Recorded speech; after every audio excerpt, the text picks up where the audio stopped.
Hi there. Thank you so much again for joining me, Michael Doran, on the Meet My Network podcast. I'm extremely excited to be speaking with Mark Leone today. Is it Leon or Leon? Leon, but Leon? been Okay, called Mark both Leon. throughout Say my Mark's a little bit different than some of the other people that I've been having on this podcast. He is started in recruiting, but has really specialized and branched off more into recruiting marketing and enabling recruiting departments through their really strong messaging and communication over the course of his career. Looking forward to diving into it. Mark, thank you so much for joining me today. How Oh, are no, you? thank you. I'm fantastic. It's Friday, sun's out. It's beautiful. I have no Absolutely. The question I always start with these, and I see that you started back in around my time of the, I think the thing I love most about these podcasts, and I'm having consistently people on who've been recruiting 20, 25 years like me. So it's always nice to talk to some other old pros. I see you got started at Merrill Lynch in the mid 90s. So I'd love just to start with what drew you to recruiting in the first well, place. I could say Pearl Jam, but that was just my first CD, but they certainly have had their influence on my life. Sure. It's a peculiar start. I was going through my senior year of undergraduate studies at Rutgers, and I was a resident advisor. And my supervisor was in the Human Resource Industrial Labor Relations program at Rutgers, which was an emerging program. I didn't even know what human resources was.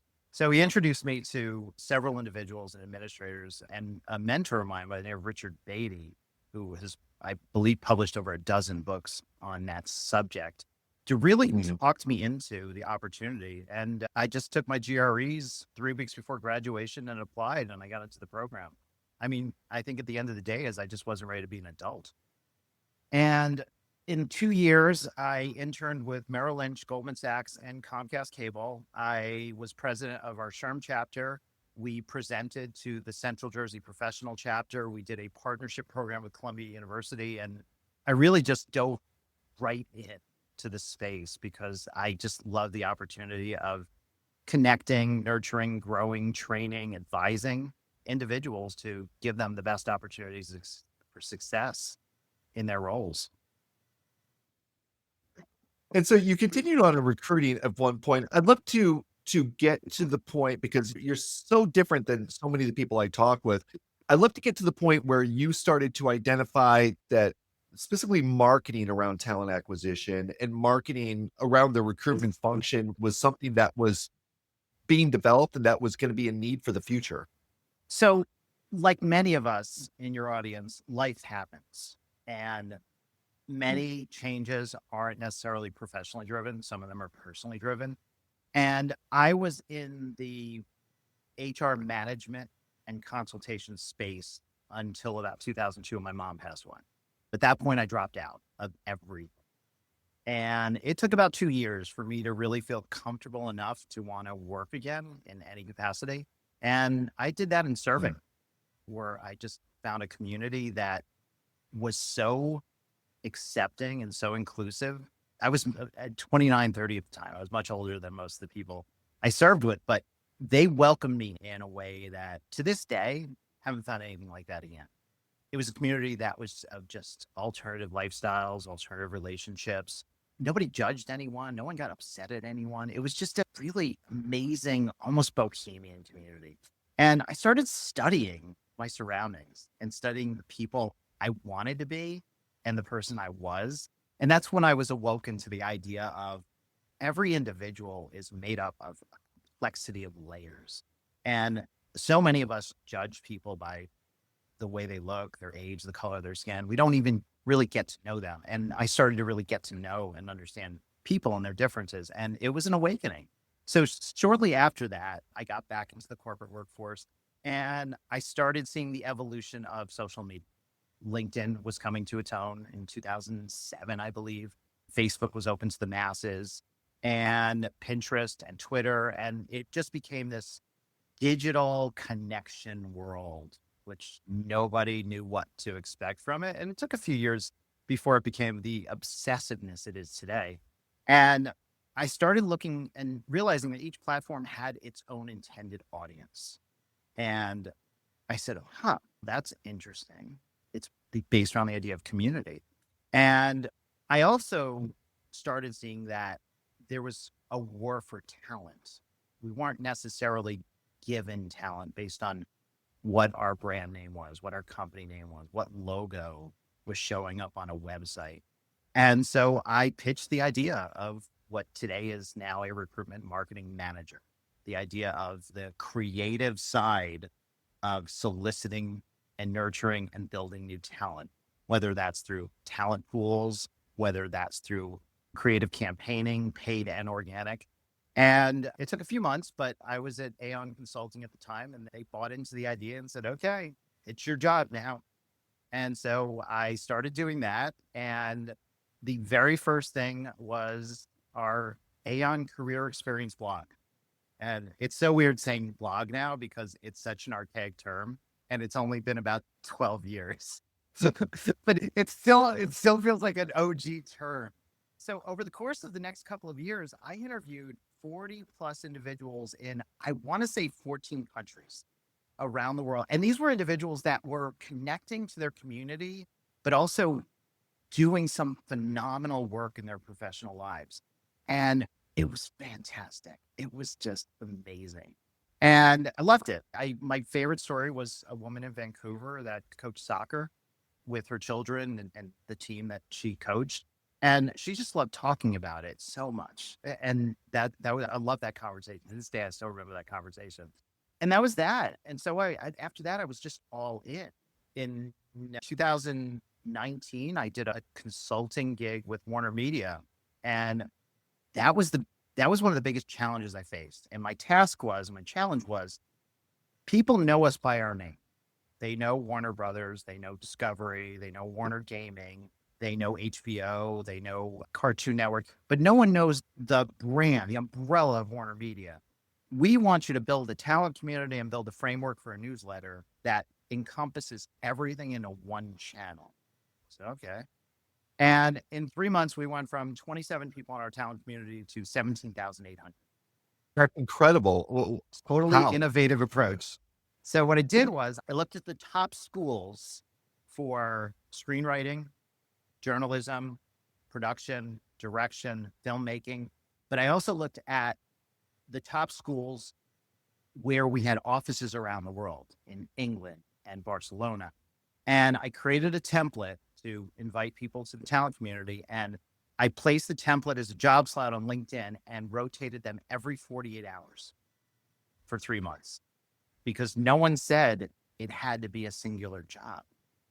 And of course, I'm waiting for the rug to be pulled out from under me and LinkedIn saying, yeah, no, we're not gonna let you do that. And they didn't. And I built out 12 templates to focus on different themes and different flows of information with the ultimate core goal of talent. What was the biggest surprise of that whole initiative was I became the face of Warner Media on LinkedIn. I had aspiring screenwriters, aspiring directors, including a young woman, a 23-year-old from Romania, who was working with Quentin Tarantino. In the background of our video call, she had 8 guitars against the wall. She was a musician, she was a director, she was a screenwriter, and just a dreamer. I said to myself, I actually felt inferior listening to some of these young women talk and these young men talk. There was one woman, she was in gaming program, designing and developing the coding for video games. And she was openly transgender and she feared that she couldn't break into that space because of her orientation and because of the differences and how people would perceive her.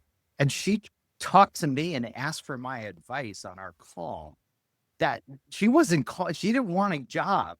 She said, she just reached out to me and said, can I just talk to you about some of the challenges I'm facing and some of the obstacles I have to overcome? And I said, of course. And it became much deeper than just a job at that point, even though it was just a very short consultative 3-month assignment that I was doing as a favor. It became a humanity in itself. Almost a calling. Yeah, in a way. And since then, I feel like every 6 months or every year, I just take a deeper look at everything around us and say, what needs to change? What needs to evolve?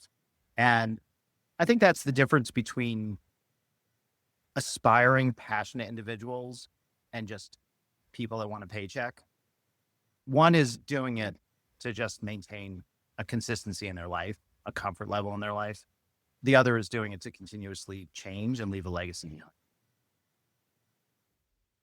Is your inner guide giving you any direction around that now? Because I've been saying in a lot of public formats, I feel like we're in a frothy period right now. It's almost like if you're in the ocean, you get hit by a big wave, right? And you're in the washing machine, right? And there's bubbles all around you and you don't know what is up and what is down. I feel that's many recruiters in the economy today. Like everyone's waiting the economy to come back and it's not quite coming back yet. And so what advice I think would you have for someone who's maybe a little bit more experienced and who feels that need to keep evolving and changing? Because you've done it, you clearly done it so well and so early in your career, and it sent you in a completely unique direction that I think sounds like it's been extremely rewarding for you. And I think that's what we're all looking for in our work, right? My inner guide hates me. So that's a key factor here. That's absolutely critical. Before it was trendy, I have openly suffered from depression, anxiety. It's just who I am. When it hits me, my symptoms are very common. I get heart palpitations, I get a tightness in my stomach, and a sense of claustrophobia. I'm fortunate enough to live 7 miles from the beach, so I could go to Folly Beach, and that decompresses me and gives me a sense of balance. But it hits me at any time. It doesn't have to be in a crowd. It doesn't have to be in the middle of a meeting. I can just have a quiet moment of reflection and it just hits me. So the need to balance the pressures of existence and the pressures of responsibility is very important to me. And to my small circle of friends, they understand me that when I disappear for a day or two, there's a reason for it. Nothing bad's happened. But I think the key is, it's hard to answer the question because I've been fortunate. I've been fortunate financially. I mean, my first job, I was 13. Made $15 an hour or $15 for the day, a bagel and a hot chocolate, helping my dad's friend at a flea market at 5 a.m. So I've known not to work, but I've also had a keen eye for investments and the stock market and really studied that. And I've been fortunate. So I have opportunities where I don't necessarily need to work for money. I have opportunities to continue to follow the passion. And so could I say to you, if you're passionate about it and you're committed to it, you should do it. Of course, I'm going to say that. But I'm also going to say that everything in life, including personal passions, it's work. And I'm going to actually take that a step further and just talk about something that I started 10 years ago that is relevant to this question. So 10 years ago, as we know, I have a marketing and a strategy and an advertising background, and I have a writing background. I guess I didn't mention that, but I've written a number of books. And so I started a digital publication in Charleston because I love where I live. I love this community. I love It's a beautiful area of the country. There's not even words. I can't even capture with my photography passion what I want to capture. And the whole mission was, number one, support nonprofits, charities, and small businesses. Number two, only promote a culture of positivity and goodness. You don't have to agree with me on everything, but just respect others within the ecosystem and just treat each other with the same fairness you would expect back to you. So because of that, we don't do sensationalism. We don't do journalism. We don't do politics at all. Untouchable. If there's any negative content that's shared among our viewers, our readers, our users, whatever term you use, we remove them. It's very clear that our mission is to create an environment of positivity and kindness. And to start a publication and say, okay, that's your mission. How do you grow that? Because people are triggered by memes, sensationalism, violence, crashing. I mean, we know what our trigger points are. We know anger is the right. ultimate So to say engagement no metric now, right? politics, people are gonna be like, how are you going to grow? In 10 years, we're 400,000 followers. We do about 120 to Wow. 130,000 unique views a month on our website. And we only put 45 pieces of content a month. So compared to a daily that does about 150 to 200 pieces a day, our engagement level is phenomenal. We do almost 1,300 views per article. So that to me is a great success because I'm a dreamer. I mean, I believe in the humanity. I'm the person that gravitates to the Jim Hensons and the Steve Jobs of the world, the people that ha- are looking for a greater meaning in everything. And that's my constant striving. That's the thing that keeps me going. And it bleeds into my professional career because I'm always looking at what other companies aren't doing well, even if they're small little tweaks or adjustments, and how do we do it better? And as we move into more AI automation based technology, do I resist it? No, I support it. I'm all in favor of it. But I will always, we have this conversation 10, 15, 20, 30 years from now. I'm sitting on a rocking chair, having my hot tea. I'm still going to say I'm always going to believe in the human element of recruitment and sourcing. Mm. It's a human connection. You could process a million. In fact, I process a million applications a month for Walmart. I don't personally, but I play a role in a million applications a month. But to me, it's still the human side of it because I see 16-year-olds that are just lost, looking for just some direction, some home, some meaning. And even to find one person like that a job leaves a lasting impact on me versus the other 999,999 that are just part of a system. Yeah, I completely agree with you. That's what has kept me with recruiting, right? I had a weird pathway into it. I was a college dropout who was able to get out of working retail by working collections. It sounds like the worst, And I worst was afraid to opportunity. talk to people on the phone. Oh, I mean, the worst job ever. But I was afraid to talk to people on the phone, and I knew, like, I might as well immerse myself in it. And literally, I was working for a finance company in Chicago where the CFO, a few years after I worked there, shot himself in the freeway one day because who knows what was going there, right? And I was talking to people who had got suckered into buying Kirby vacuum cleaners, and they financed it for 40% interest. So you can imagine what the infamous story in my family is. One day I was working here in my office and I see all this movement coming back and forth my window. And I walk into the house and my wife is looking terrified and my kids are sitting there and there's a Kirby vacuum cleaner salesman.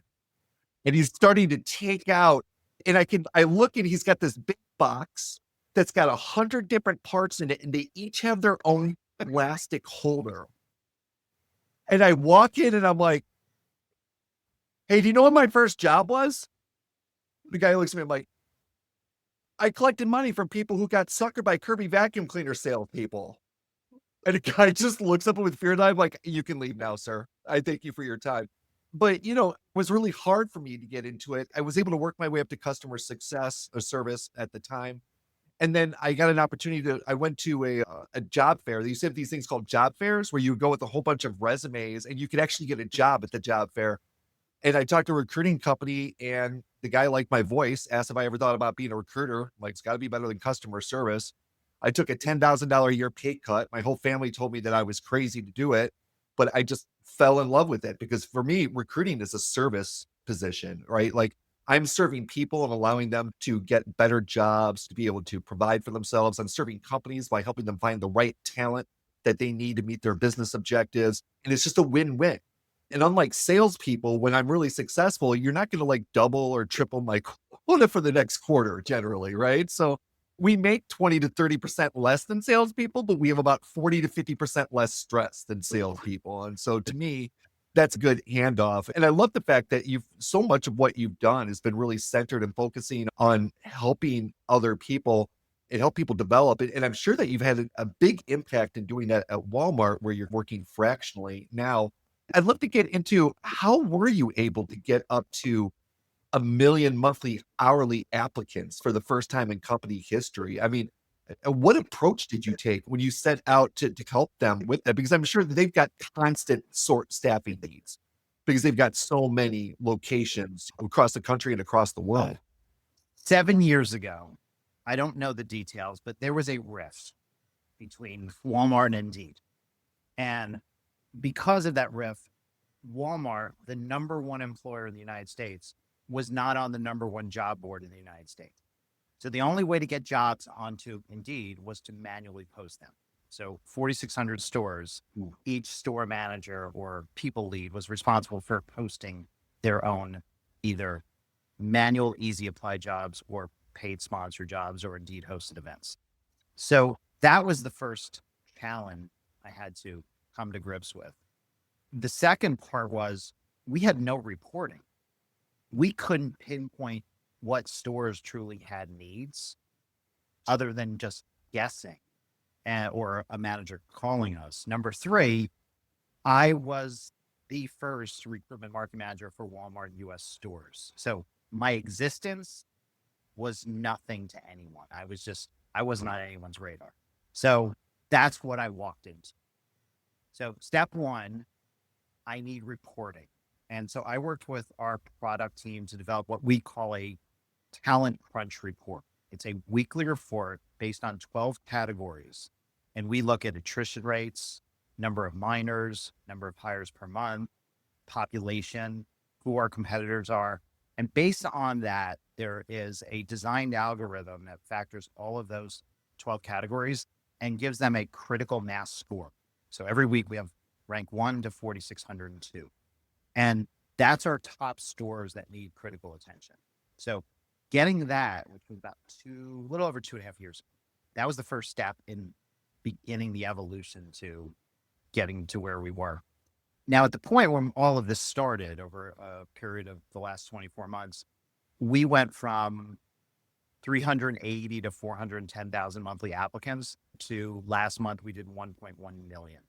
And we didn't spend any additional money. In fact, we reduced spend. So now that we had the reporting, the next step was you have to be on Indeed. And so I created a series of templates that simplified the process. In fact, I have to take a step back. I don't want to say career site because it's not career site. Our solution for stores is what's known as career preference. It's a tool that allows you to apply to multiple positions and multiple stores at the same time. It does have a built-in assessment depending on the skill set of the role. And the process itself takes 27 minutes. So part of the reason there was no integration with Indeed is it's just not a traditional ATS. So you couldn't send someone from an Indeed job at a specific location to that exact job and career preference at that location. So that had to be built out, and we wouldn't dedicate the dollars, or we couldn't come to a mutual agreement with the product team and Indeed for many number of reasons. We've now done that. So July 29th, we launched a full integration with LinkedIn and Indeed, where it's a job for job match. That was huge. Now, what happened 2.5 years ago to that point of integration? I posted manually.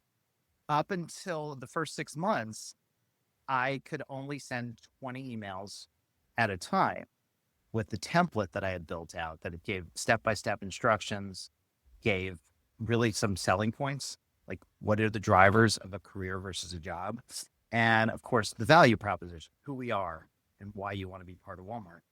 They lifted that after 6 months to unlimited. So I went from posting 25 jobs on my own to 1,100. Surely that was automated then at some Well, point. You weren't doing I only had to 1,100. do the email outreach about 3 times a day. So all these jobs are posted, Got it. select all, set. Before I could only do 20 at a time. So it would take me 45 minutes to do one job and 400 applicants.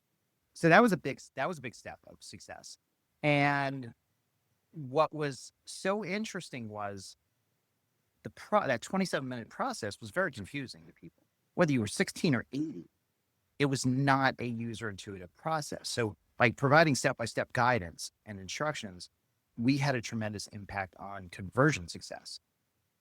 At that point, our overall conversion, paid, organic, all sources, was 8.63%. My conversion rate was 17. So I was doing 2.25 times more completed applications than they were. And I was only focusing on stores that had true needs. So that was that. So once we got the integration done, I was able to then start looking at really strategic, geo-targeted regional support. And that's when I was able to really say, do this and this. And then, of course, the final step was job titles.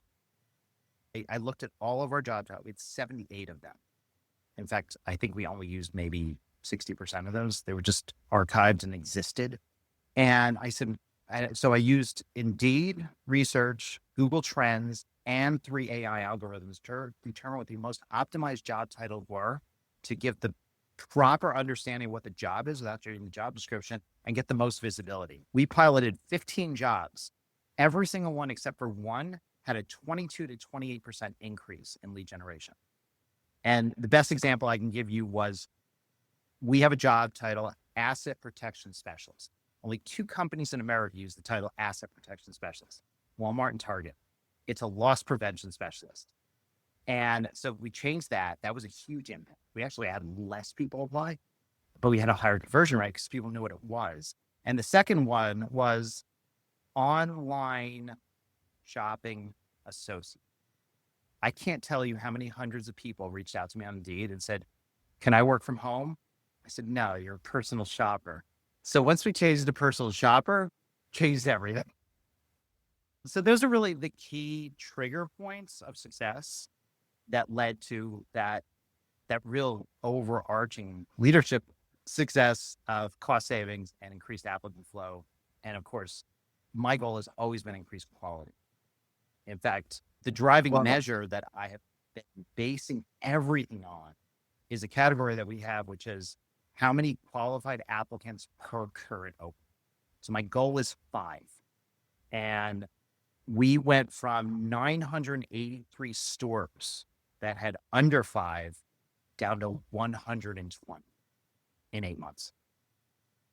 Because we were targeting the exact stores that needed help, not just doing an overarching national strategy. Wow, there's a lot to unpack there.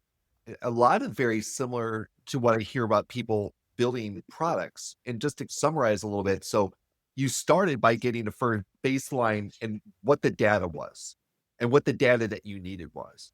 You then started building manual processes to figure out which channels and which approaches work the best. And then once you had that database down and you had those manual, then you started looking for areas that you could then start to automate, can start to escalate and start to really branch out from there. And so what period of time would you say from when you first started gathering data and getting the bedrock until you had the machine up and running humming? How much time was in between there? I mean, my publicist, you summarized that perfectly. I feel like we need to talk offline about that. That's one of my strengths as a recruiter. I will always tell people what they said back to them, and they'd be like, "You said that better than I did." I'm like, "Feel free to steal it. It's just my brain. It's the way it synthesizes data." But I build technology, but I didn't start doing it till later in life. And I think that another reason I'm trying to do with these podcasts and with this community is to tell recruiters, like, you've got so many skills that are transferable. And we've been kicked down and looked down upon, and we don't have the best reputation in this industry. And I'm out here trying to reset that. I feel that I've been saying in some other podcasts that'll be coming out, I feel that the CEOs of the future should come out of recruiting. Like, we're the salespeople in HR. We've been raised in the compliant environment. We are in the guts of a company. We know every single hiring manager. We know every single position. We know how they all work with each other. We should know what the strategic goals of the company are. And we're the ones who are inside the companies building them up. Whereas traditionally, leadership has come from sales or finance, sometimes operations, depending upon the company, and then out in Silicon Valley, engineering. And I feel that the best CEOs, I think, should come out of recruiting in the Good future. question. 3 Yeah. years. 3 years? Oh, this has been over 3 years. And so what time did you spend really gathering the data and building the manual process? Was that about a year then? The first 6 months I describe as the Harry Truman presidential campaign. I was on the back of the train going from New York to California, stopping in every small town, telling people who I was, that I existed.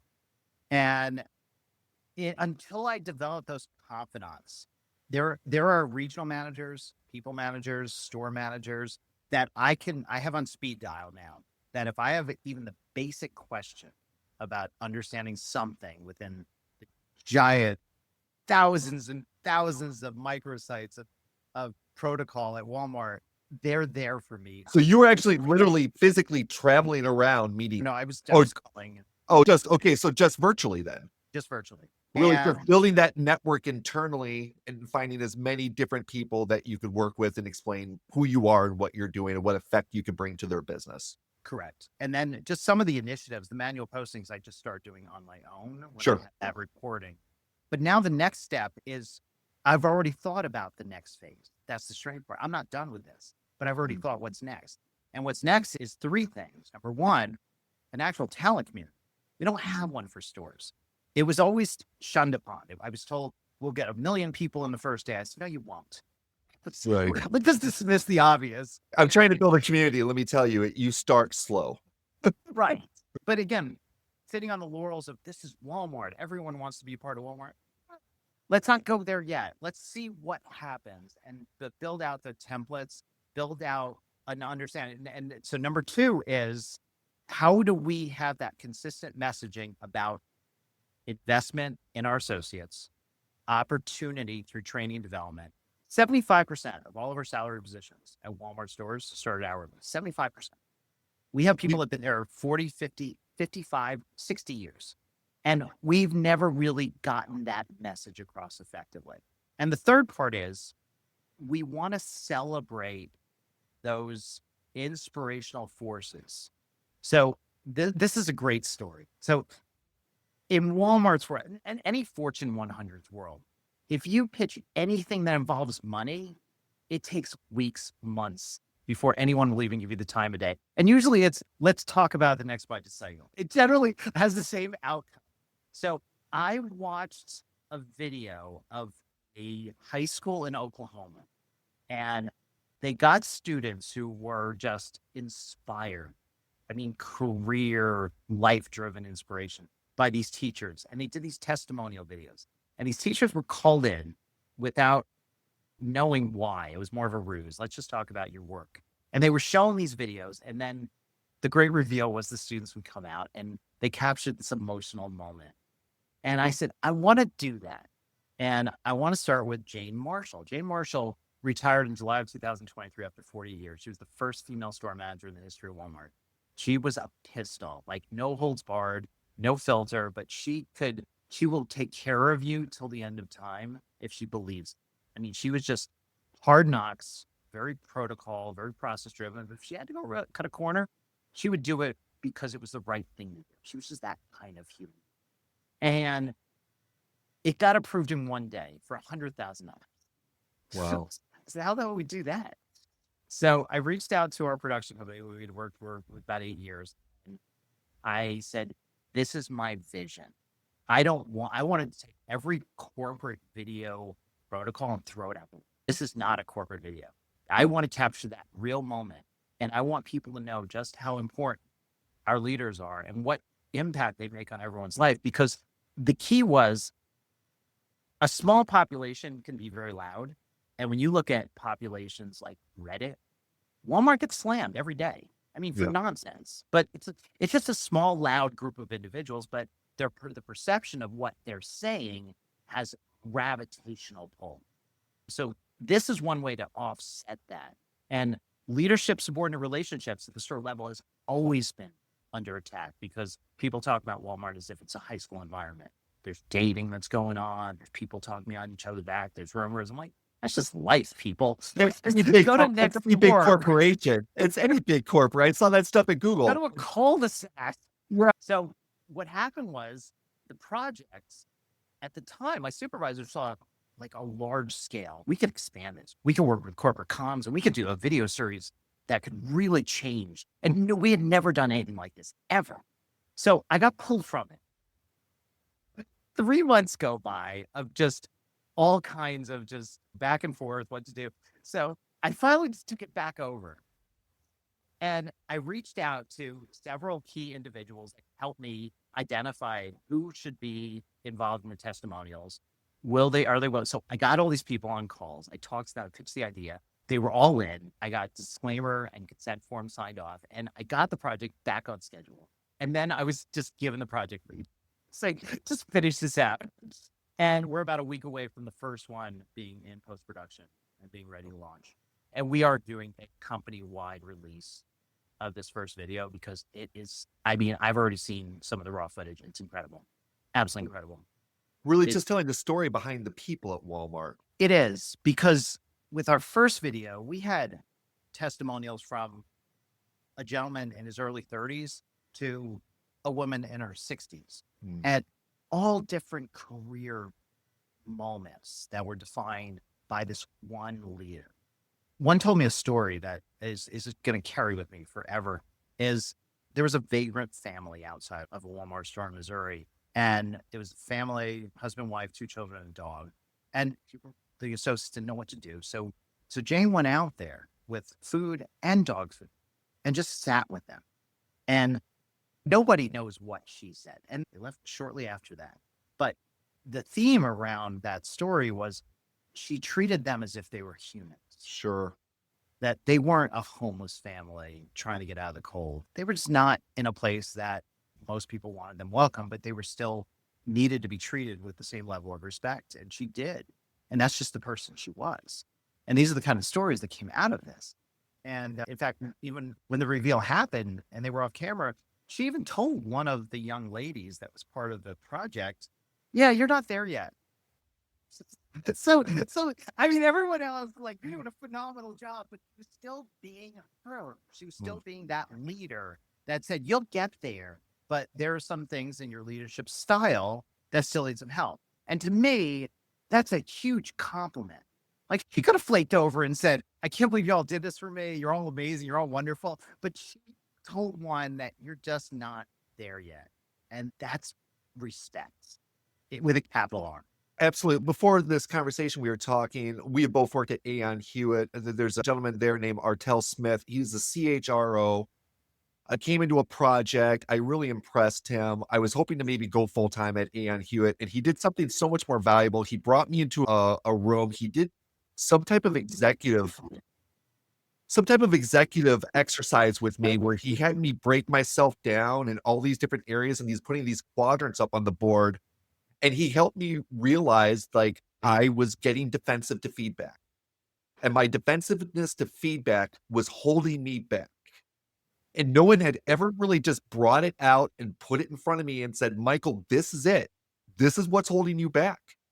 And the funny thing was 2 years later, when I was working at Google, I got pulled into a meeting one day and they're like, "We just want to let you know we're so happy with how open to feedback you are. Like when we tell you to do something, like you do it, like you shift gears." And that's exactly what we need in people who are working. And in that moment, I could just say, "Thank you, Artel," right? Because that leader had taken a moment, 45 minutes out of his day to sit down with me and help me get where I needed to be. And shout out to Walmart as well. I heard I think it was the Journal podcast about them recently. They did a whole expose about store managers at Walmart making $300,000 a year, having huge impacts on their communities. A good majority of them come from having worked in the store themselves and worked up. And it seems like it's a very good kind of way to work yourself out of maybe not the best place into a really solid career. So I'm glad to hear that you're going to be doing more to kind of get the good word out about the good things that happen at Walmart, not necessarily just all the bad stuff that you hear out in the I world. want to step back to 14 minutes ago. I'm just, Okay. I don't know Sure. what's out. And you asked what advice Yeah. about driving yourself towards where you need to be. And I think I kind of want to just almost modify my answer. The advice I would give is whether you do it once a year, once every 5 years, nightly, it doesn't matter.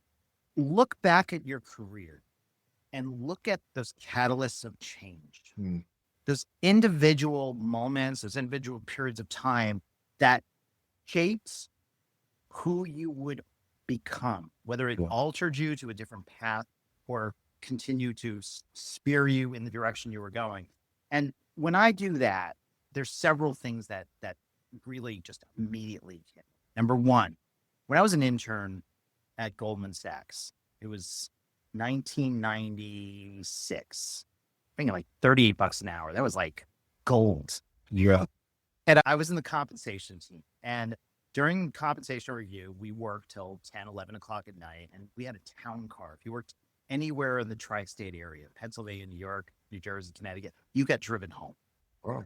And I'm like, God, I made it. I made it, baby. Yeah. Some guy 3 times my age is driving me home all the way back to Jersey. What's going on here? This is crazy. But the first time I went to the 87th floor, I handed this giant white folder to John Corzine, who at the time was CEO, later became the governor of New Jersey. I learned about humbleness, and I learned what true respectful leadership was. I mean, I was in awe of just being in the presence of him. Well, and the giant mahogany table and the Sure. 25 TVs with stock markets from around the world. But that was my first thing. When I was at IBM, I tell you this, to my retired day, I learned my stylistic way of doing project management because of the way I was trained and the responsibilities that were given of me. Mm. So to create individual tasks, to create goals and milestones, whether you achieve them or not, you have to continue to strive towards something. So whether a project is 2 years, 3 years, 5 years, a month implementation, I always continue to develop individual task milestones to achieve. And if I didn't get it, I made sure the next one got there. And I learned that at IBM, and that has been the greatest thing I've carried with me over the last 5, 6 years, and why I don't need a supervisor. I am self-reliant in everything I do. So I think it's important to just find those triggers that, whether you realize it or not, because your subconscious is such a powerful tool, it helped you become that person. Oh, that's really interesting. Yeah, that's really powerful, I think. And being open to what you're being exposed to. Might not be exposed to the high flying or all the best stuff, but there's still opportunities there. There's opportunities to learn. There's opportunities to grow. And you never know. I mean, when I was at Granger one time, they hired me as a sourcer.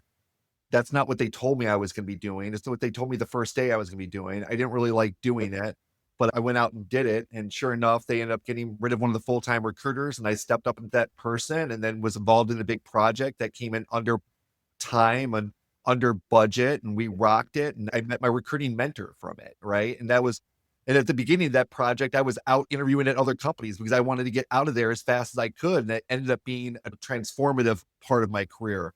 I would be remiss if I didn't ask you, at the very least, we're now in the age of AI. How is it impacting you? And what are your thoughts about AI in terms of recruiting? Are you in favor? Do you think it's good? Do you think it's bad? I'd love just to get to your perspective before we wrap this up.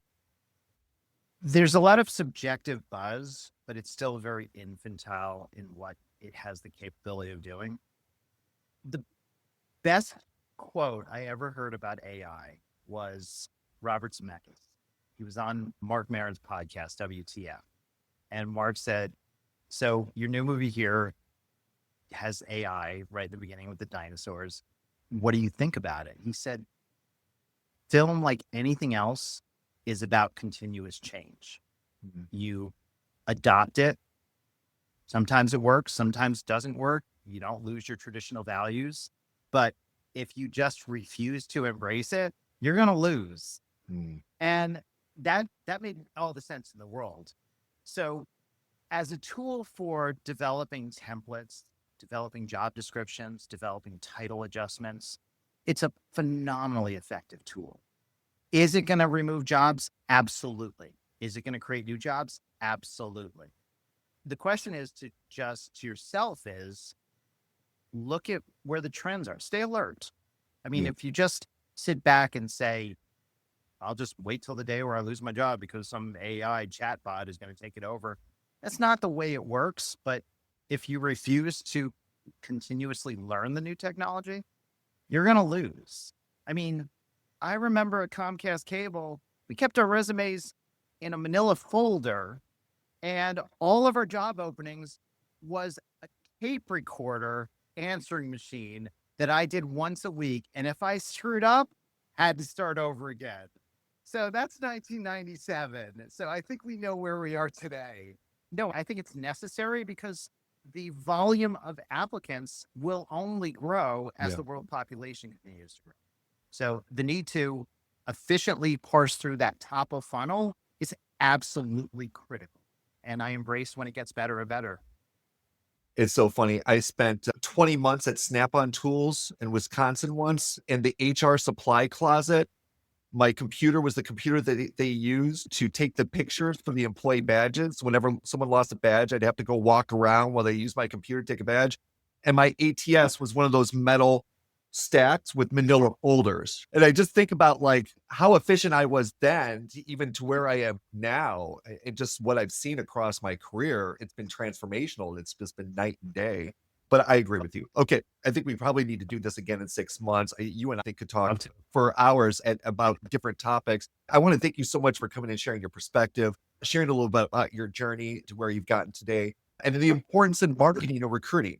I really do think that recruiters really need to start thinking about more than just filling roles, but how they're marketing the companies, how they're marketing themselves. And I just thank you for being on the Meet My Network podcast. Thank you so much. No, this has been fantastic. Thank you so much. Thanks, Mark.